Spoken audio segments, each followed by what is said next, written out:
Hi friends, இப்போ இருக்கிற காலகட்டத்தில் அதிகமாக பேசப்படுறது எதுன்னு பார்த்தீங்கன்னா சியா சீட்ஸ். அதில் புட்டிங்கு, வெயிட் லாஸ்க்கு நிறைய சியா சீட்ஸ் ரெசிபீஸ்லாம் வந்திருக்கு.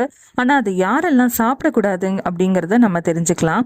இந்த சியா சீட்ஸில் வந்து நிறைய ஃபைபர் இருக்குது, நார்ச்சத்து இருக்குது. அதனால குடல் ஆரோக்கியத்துக்கு ரொம்ப நல்லது அப்படின்னு இருந்தாலுமே அதிகமாக நம்ம இதை சாப்பிட்டோம்னா செரிமான பிரச்சனைகள் வரும். சியா சீட்ஸில் ஒமேகா 3 நிறையா இருக்குது. அதனால் ரத்தத்தை மெல்லியதாக்கக்கூடிய தன்மை இருக்குது. யாரெல்லாம் ஹை பிபிக்கு டேப்லெட்ஸ் எடுத்துக்கிறாங்களோ அவங்க இந்த சியா சீட்ஸை அவாய்ட் பண்ணுறது நல்லது. அதே மாதிரி சியா சீட்ஸில் இருக்கிற ஃபைபர் வந்து டயபெட்டிஸ் பேஷண்ட்ஸ்க்கு ரொம்ப நல்லது அப்படின்னு சொன்னால் கூட யாரெல்லாம் இன்சுலின் எடுத்துக்கிறீங்களோ அவங்க இந்த சியா சீட்ஸை சாப்பிட்றது தவறு. நிறைய பேருக்கு ஒவ்வாமை இருக்கலாம், அலர்ஜி இருக்கலாம். அது மாதிரி இருக்கிறவங்க வந்து இந்த சியா சீட்ஸை அவாய்ட் பண்ணுறது நல்லது. ஒரு நாளைக்கு ஒருத்தர் 28 கிராம் சியா சீட்ஸ் மட்டுமே எடுத்துக்கணும். குறைந்தது 10 நிமிடங்களாவது தண்ணீரில் ஊற வச்சுக்கணும். இல்லைன்னா ஓவர் நைட் ஊற வச்சு நம்ம சாப்பிட்றது நல்லது.